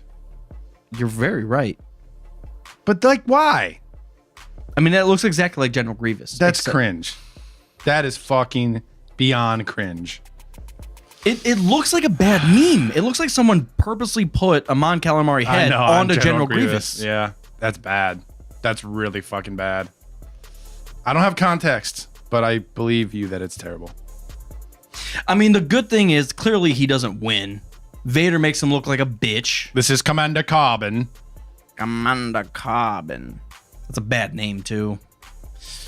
I don't know. It was just 100% cringe, and I was like, this is why I didn't like the... Well, yeah, it's the same thing. He had a bad crash in the Separatist War. He spent 18 years on life support, and then he spent 2 years as a cyborg training and being enhanced. It's like the same story as Grievous. Like you got in a crash and you almost died, and Vader rebuilt you. Yeah, that's true. It's cringe. It's fucking cringe. Like, why? That's bad, man. But, you know, it wouldn't be Star Wars if there wasn't some cringe. So, what can you really say? At least we have some cringe and at least nothing. So I keep notes in And my not nothing. in my Samsung notes, but this is what I wrote because I couldn't remember his name. Read the first line. General Fish Stick. I couldn't remember General Carbon, so I was like, General Fish Stick, here to fuck everything up. I'm going to send that to myself. General Fish Stick. So You like fish sticks? fish sticks. I did also put a small note here for the Star Wars annual, the first one with the undercover motherfucker, and one of the quotes that he said, it was along the lines of, "The Emperor's great at everything but being good," and I was like, "Oh, Yeah, he is great at everything. he's great at everything but being a good person," and that's why he's the best villain. It's true. That's why he's the best villain. Vader is not even the greatest at everything. Vader can do pretty much anything he wants, but if you put up another strong motherfucker, I mean, he's gonna struggle. The Emperor just will outthink. He won't even have to try. He's already outthought you. He's the greatest at everything but being good. Until Vader just picks him up. Crump. It's seriously like... Crump. General Fish Stick here. That is one part of the last... Operation Tartar Sauce engage. Where's my lemon juice, motherfucker? Most of it. That is one thing of Return of the Jedi that I really do cringe at. It's like, after everything, Vader just picked him up. So let's build on that because, so even canonically, I think, I think that's the right word. and Legends, both of them have been showed. They show Sidious testing Vader in many, many different ways. So that goes two ways. Clearly, Sidious doesn't trust him, and or thinks Vader could potentially kill him, or throughout so many trials that he completed, he does trust him now. I feel like what they did was, I mean, even in like Rise of Darth Vader, I think I see what you mean. The prologue was like, I'm gonna send 20 fuckers at him, and if they kill him, you're not worthy. I see what you mean. And then by like the time you get to Return of the Jedi, he's like, he's dude, gone through all the tests, and Palpatine trusts him. It wasn't even fucking close. He murdered 20 of my Sith Lords or whatever, my Sith people. I get that. I get that. I mean, in Legends and everything else, he sent people after Vader. All the Inquisitors and everything. Vader just made it through everything. He's there. He's there for the long haul. That's a good point. So I can understand that. Because you got to think, the Emperor has like what, 2 people that he trusts, like out of the entire galaxy, and that's why he's the Emperor. Asameda and Vader. Well, I was gonna say, Masameda is funny because you said it. Is he still around by then? I hope so. He has to be in the background. No one's killed him. There's no canon kill of him. I know he's in Tarkin, but that takes place before 4, so I don't know if he's still around. If anybody knows the true beliefs, send us a telegram if you know if Masameda's still alive. What I was gonna say is like he trusts Tarkin. He trusts Vader. I don't know about Tarkin. He doesn't not trust him. I wish I read the Tarkin novel 4 years ago. I don't remember the details. I feel like there's stuff in there where Tarkin's still like, this guy doesn't trust me. Trying to prove himself. Yeah. Again, that's before 4, but at the same time. Well, I guess what proved what proved it to me was the Rise of Darth Vader book, where the Emperor was almost pitting Vader and Tarkin against each other because he understood Tarkin's skills and abilities, and he said, Vader, even you could learn something from this dude. Yeah. Like, you have your place, but so does this fucker. Yeah. And he's not, it's almost like Vader, he's gonna do half your job. You don't have to run every fucking thing anymore. Just let him do it. But they butted heads, and he's like, I'm gonna fucking kill this That's dude. the real problem with the dark side. Like, that's their real downfall, is that it's hard to trust people. Is that the only one? No, I mean, like, your skin cracks. You got no dick. Everything's burnt off.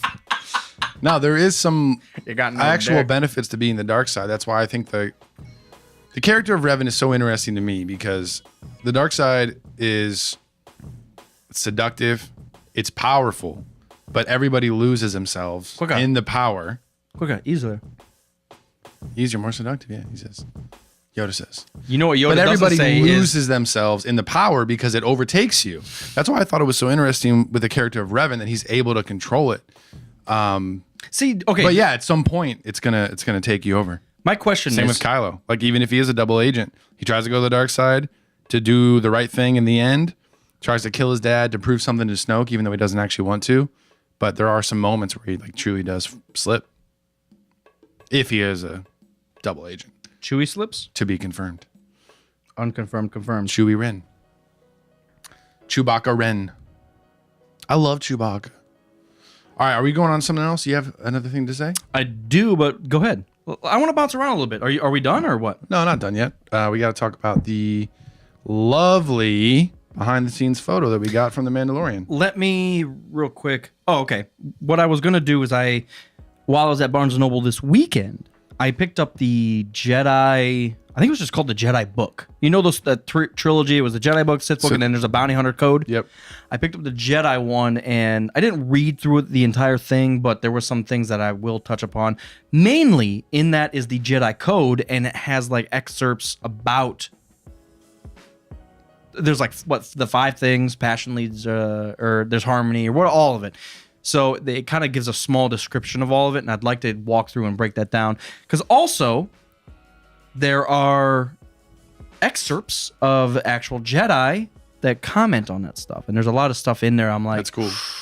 Yeah, baby. We were playing Battlefront earlier today, and Obi-Wan killed somebody and then spat out some Jedi knowledge. Like, you know how they talk to each other when in Heroes vs. Villains and everything? To be or not to be, bitch. As it was before it was ever. He like kills him. No, he struck some villain down. He struck down. Jesus Christ.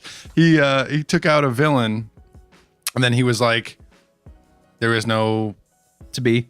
So, what's the Jedi code? I can't remember. There's no emotion. There's peace. Yeah, he literally said that. I was like, see, check Battlefront mark. can be so fucking good. Check mark. God damn. Actually, I do, and that's one thing that we didn't talk with Elliot about. Their commentation between characters, like if I'm really Anakin, cool. if I'm Anakin and I'm running up and attacking Grievous, there's a specific comment that happens, and you're it's like, really good. dude, I was attacking Grievous today, and he's like, you're much shorter. I'm like, oh, bitch. Yeah, or when Han and Lando are on the same team, they talk to each other. They have some shit to say. I love it. Anakin and Obi-Wan, it's really good. That's cool. All right, so let's check out this photo that's been raving the Star Wars fans. It's photography. This is from Jon Favreau's Instagram, and it's about The Mandalorian. It's a behind-the-scenes shot. It's fucking dope. And it's Taika Waititi, who is the director of Thor Ragnarok, we knew he was going to be in the show, but we didn't know what. And he's in the vocal booth here, and there's a shot on the screen of IG-88, and he's like doing voiceover work. What I'm trying to see is there's a minute marker on the screen. 8:22 something. So this is early in one of the episodes, supposedly, I guess. Well, what does it say? 108 production 20 1903 19. I don't know how they label things. But hopefully, I don't think that's important. The important part is it's IG fucking 88. It's Taika fucking Waititi, and there's an Iron Mandalorian helmet. Is that a golden one? Get it? Iron Mandalorian. I wish. Tony Stark. Iron Man. Tony Stank. DeLorean. The DeLorean, like back in time. God damn! 88 miles an hour. It's a Mandalorian helmet with the Iron Man colors. Oh, I get it now. No one noticed that. Honestly, I didn't notice that because I thought the red was like a shadow. Like there was for whatever reason, they had a red light back here, and that's just kind of how it was showing on there. I didn't realize it was actually painted like that. So I noticed it, but I did not put 2 and 8 together. It's so cool. This to me is peak, like exactly what Star Wars fans want. Seeing IG-88 on screen. Mm-hmm. We can't see the other half of the screen, so who knows what's there. He's talking to and fucking he's voicing Greedo. It like talking to Greedo. Oh man, it's just wet dream Star Wars stuff. You know who is probably the biggest character outside of Boba Fett with the least amount of screen time? Greedo. Everybody knows Greedo. Oh, I bet so. Oh, you mean the most well-known character that has nothing to do? There's what? He should also be in fucking Battlefront. Fuck it. Come on, baby. That's what I mean. They have so much opportunity. I was saying this the other day. So this is a cool photo. That's about it. What I have to say about it. I'm excited. I was saying this the other day, like they really could, even though it's already been out for a year and a half, they really could take a team and focus at DICE on Battlefront 2 and improve it. Like they could really milk that game for like another 2 years if they did it the right way without having to make a whole new Battlefront 3 or anything. They just need to really put some time into it. But what are they doing? Adding to LucasArts or Lucas whatever. Yeah, well, so that was, I guess they did come out before, since the last episode. There was job postings at Lucasfilm Games. The rumor was LucasArts is coming back. That's not true. There's already people at Lucasfilm that work in games, and they're like the correspondents between Lucasfilm and DICE for all the franchises. Still, they're adding. They are adding, yeah, and I think mainly for Fallen Order. But I don't know if they're beefing up like new games that are to come out. But yeah, I mean, they really like there are really good guts to Battlefront. As much as we complain about it, there are. There's really good guts. And if they came back and they would, you know what the guts are called? Star Wars. Oh, if they over the course of a year were to add like 12 new heroes and 12 new maps and a couple new game modes, Darth Mopar. They could. It really could be a good fucking game. I am just afraid that they are past that point and already looking onto future games. Honestly, you fucked around too much on this one. I would agree. I would put my money towards the next one because just do it right. Just do it fucking right. Yeah. Hello, Harrison Whitney. We'll see what happens with Fallen Order. Off of the Battlefront, I didn't put this on the list because I forgot about it for a second, but they announced the new game mode that actually comes out in 2 days. Conquest. So it's called Capital Supremacy, and it consists of 2 sections. So you start on a planet, on a map, and it is conquest mode. So there's multiple command points. They all start neutral, and you have to capture them, et cetera, et cetera. Just like the OG Battlefront. So I'm excited for that.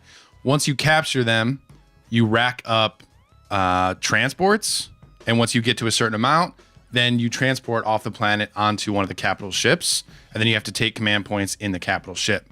And then once you take them all, you win. Okay, because Battlefield kind of has one of the like the naval assault or whatever it was, naval strike or something. That is so it's kind of like that. Cool. Yeah, because once you take it like the majority, then you could start boarding their ship. Right. Oh, that's cool. So yeah, I mean it's an interesting new game mode. The issues, of which there are aplenty, start with there's only one map. It's Geonosis. So there's a new Geonosis map. You made an entire fucking game mode? You know what I'm saying? For one map? It's if you had to summarize the issues with Battlefront 2, it's this with this update. So there's one new map on Geonosis, different from the Galactic Assault map. Once you get the transports, then obviously if the CIS is the good guys, then you go to the CIS ship. So like the Invisible Hand, I can't remember the name of the ship. Or if the clones are the good guys, then you go to the Venator class Star Destroyer. So let me play this out. You can't do... So there's 3 new maps, technically. But playing this out, you cannot play it outside of the droids and the clones. Well, it's Clone Wars era only to start. Which I'm okay with that. No, but the fact that it's Geonosis only, because if you play that game mode, the Geonosis map is going to be the same every single time, and then you're just going to flip back between the two ship interiors, which are probably going to be the same points, but like they look different probably. Dude, Battlefront 2 for Xbox. The coolest thing was I could be on fucking Tantive 4 as General Goddamn Grievous. I know that doesn't make sense, but I don't care. That's what I want. Why is it? Oh my God, Star Wars is great.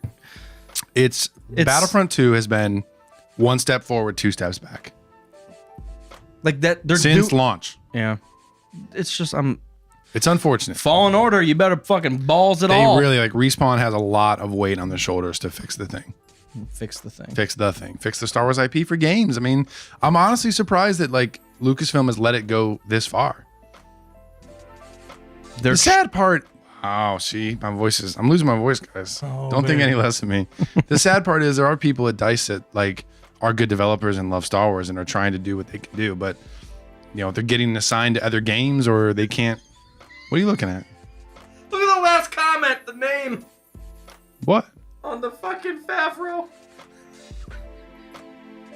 Everyone, please If you're live with us, let me direct your attention back. Dumb and Dumber fans will... Right here. Excuse me, Flo.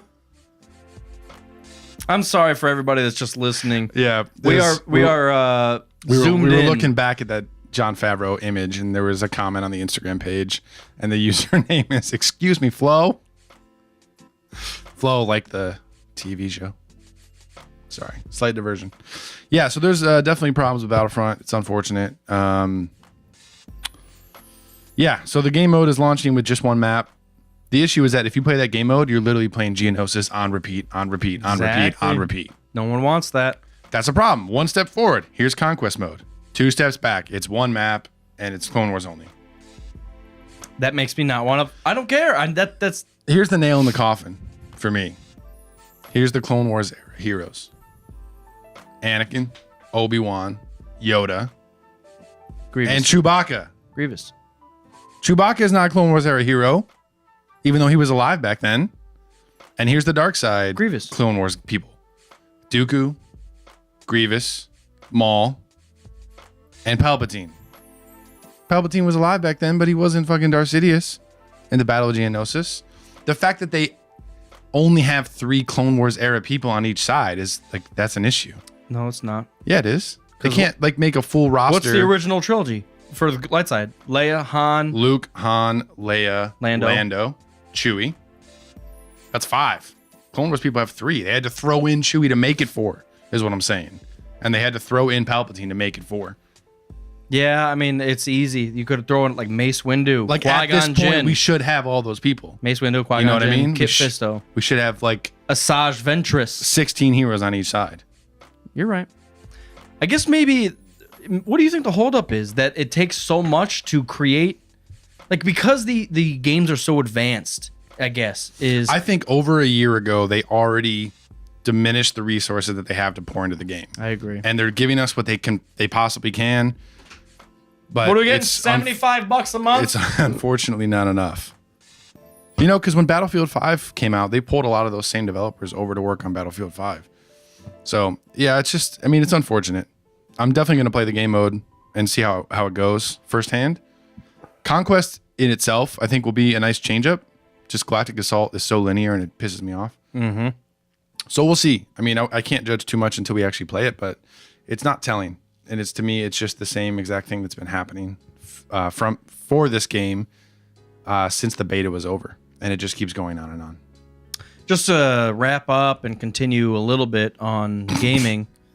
Just to wrap this up and also not stop recording. I mentioned this earlier when we were gaming. Far Cry is the most intense game I've ever played in my entire fucking life. It really, really is. If you've never played a Far Cry, and I know I'm late to the game. I'm late to the fucking party already. Which one are you starting with? Far Cry 4 was super cheap, and that's like the staple, I guess. Dude, it's so fucking intense. You kind of get It's like wilderness survival and shooter. Wilderness right? survival shooter, like backwater terrorism, but you're on, well, of course, the good side. But like long story short, you're somebody's son, like a big somebody, and then you're basically saved, and you get to this little city, and the city starts getting terrorized because you're there, and you're like, dude, I don't want any, like, I want to leave, but you can't. So you start helping people out. It's almost a little bit like Fallout-esque, where you got to go to radio stations and turn the like terrorist propaganda off, and you get to one of them, and then you get like a walkie-talkie. Dude, you need to get back here. These people are murdering our people in town, and you're like, and you just gotta keep doing tasks. Dude, it's completely open. No, you don't like take this vehicle to over there. It's like, well, what do I have? I need to find a gun real quick. I need to, there's a four-wheeler. I'll just jump on a four-wheeler and I'll get there, and they're burning. Dude, they're burning people. There's like flamethrowers. There's innocent people, and you're like, ah! Like, it's like, you need to make it happen now. And it's so, you feel bad, man. It's that personal that, like, oh my God, look at all these dead people. Why didn't I fucking do this earlier, quicker, better? How was I fucking around with that monkey in the bushes? God damn it. That big bad wolf, baby. Oh man. But there's so many aspects to the game where like no matter what you do, you can do it right, wrong, in between, and a bit of it. So it is 100% the most intense game I've ever played. Excuse me, Flo. That's good to hear, man. It's good when isn't that crazy? Nowadays with how gaming is, it's really good when a good game comes along. No joke, and it's difficult because I have to like ramp myself up to play it. That's the issue. It's not easy to play. I did two extreme. Takes a lot of mental stress. Yeah, it does. I played two extremely small missions. I got to a point, the city was being attacked, so I ran back, saved, as much people as I could. I had to jump into a burning building to save a fucking little girl. Dude, you're outside of the building and you just hear her screaming. It sounds intense. And you're like, oh my God, where's a window? And there's no windows or doors on the fucking front of it. I had to like go around the building and break this like random upstairs window. And I'd go, dude, you're like, I can hear her fucking screaming, dude. Trying to puzzle solve while you're. Yeah. That's cool. Yeah, I'm gonna have to try that out. So that happened. And then after I did that, they call them rebels in that. The rebels take hostages across town, and you're supposed to like save it says the crazy thing is it says save at least 2. You're like, at least. Yeah. It's like GoldenEye, save at least 1 scientist in 00 Agent. But this is like personal, dude. It is the same along the same lines, but it's like save at least 2 hostages. And there's like 8 people, and it's just you. Shit. It's like you with a bow and arrow, and you can pick up a gun, but as soon as you shoot the gun, they're all alerted. And they'll just start murdering people. Oh, yeah, God. because the sound of it, because it's so loud. That's cool. It's so fucking That's crazy. Sweet. That's really cool. So I did the fucking town saving, and I saved at least 2. I walked around I'm like, oh baby. Look, I know everybody's laughing at me because Fallout or whatever. I'm sorry, Far Cry 4 has been out for like Far Cry 6, 7 years. It is very, very intense. Speaking of Fallout, did you ever bother with 76? No. Yeah, it's unfortunate. Fallout 4, I still personally think was great. It was like, all right, so 3 was why I got into it. 3 was great, but it wasn't world renowned, yeah. But it wasn't open world. I think Fallout. Yeah, it was. No, it wasn't. Yeah, it was. No, it wasn't. Partially, as much as Oblivion was, yeah. Well, but there was in betweens. Like you would walk into a door, and then there was like a very closed in. You had to go from here to here, but there were bad guys, and then the other door at the end of wherever you were would open up to the rest of the map. It wasn't completely open. That's how they all are, though. No, Fallout. Like Skyrim, once you get into a cave, like that's its own thing. No, to get to another side of the map, you would have to go through this very closed section. You couldn't just like it wasn't free. I'm just saying. Fallout 4, that's not true. New Vegas was open. I think Fallout 3 was not like that. You could walk across the entire map. Yeah, you could. It was just like Oblivion. You could walk across the entire map if you wanted to. Maybe when you get into caves or cities or something. Maybe that was it. I guess because I know it was in DC. You're trying to make shit up, bro. It was truth. You might be right. But yeah, I never, 76 got shit reviews. It's unfortunate. Yeah, I wouldn't put money into it. It's unfortunate because Bethesda, and I'm curious to know what the issue is and if, EA is falling under the same problems. Look who's here, baby. Oh, what's up? Fallout 3 outside was all open. 76 is garbage. Shouldn't you be in bed? Don't you have school in the morning? But he just said Fallout 3 outside was all open. But that's how all of those games are, though. Once you get into a town or get into a building, that's its own little unit. Yeah, I guess. And then the map itself outside is all open world. I guess my point was like the Fallout 3 inside buildings were so enclosed. Like Fallout 4 or like Skyrim, you walk into a Whiterun and it's like open world again inside of it. That's how 3 was. I don't remember that. It just wasn't maybe Spring Break, baby. 3 nice.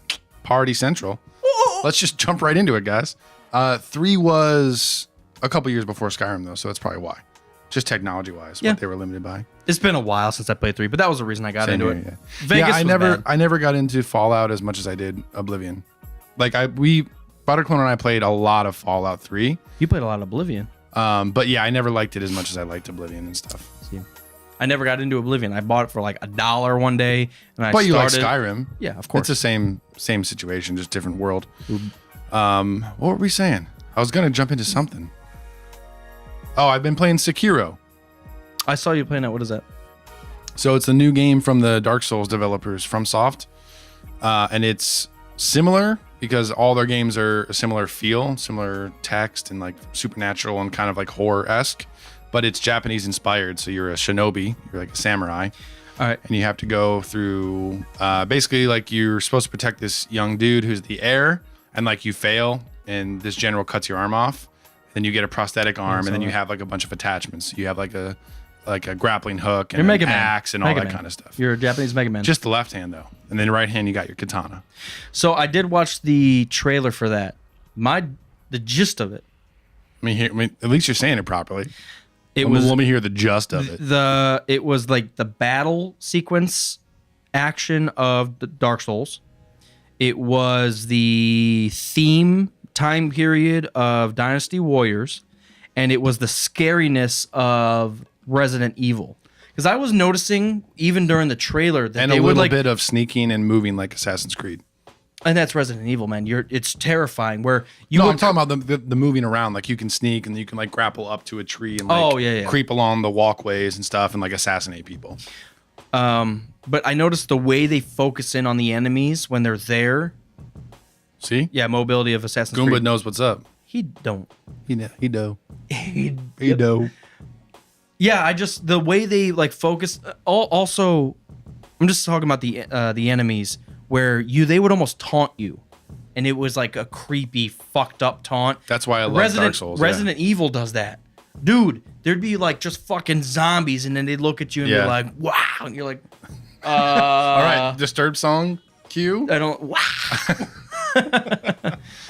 Wow. No, it's good so far. I'm only about like an hour and a half in, so I'm still did all the training and stuff in like the first level, I guess if you could say level.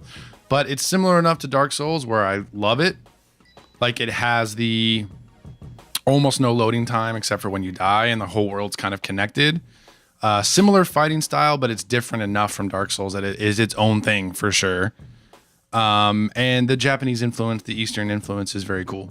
Yeah. And then it starts off like it's very samurai and like actual humans and warriors.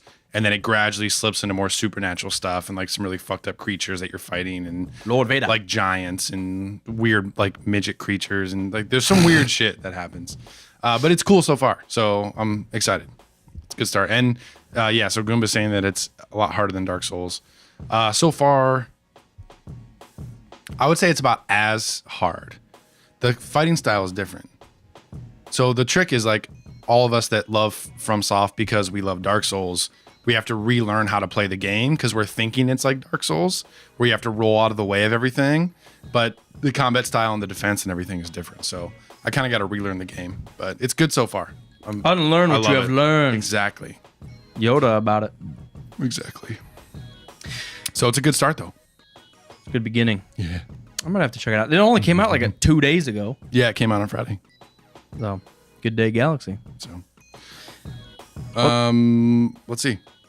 That's it. The only thing else on our list is celebration stuff. Let's wait on that until celebration.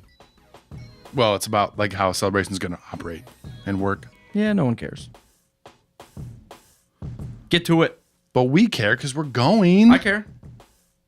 I did a little solo episode, actually. I talked about most of this. Oh, there you go. Then it's already been touched. Yeah, it's already been touched. Don't worry about it. Go back and listen to that episode. Awesome. Good Day Galaxy. We did, what do we got? Golden Grams. Golden Grams with the Deep Search Baltic Porter. It was the best out of our cereal infusions. So thank you, Land Grant, for the donation of beer. Whoa. It was delicious. You can take those home if you want. I don't want Have it. some fucking cereal. I don't have it. It was delicious. So 3 out of 3 for the Golden Grams 1. The Cinnamon Toast Crunch was a 1, and the Honey Nut Cheerios were a 2. Golden Grams was the best so far. Kept so it off. Yeah. Easy. ask us questions if you're going to do an infusion. We've learned a little bit from trying it. And then we're back to our Tavor goodness as of next episode.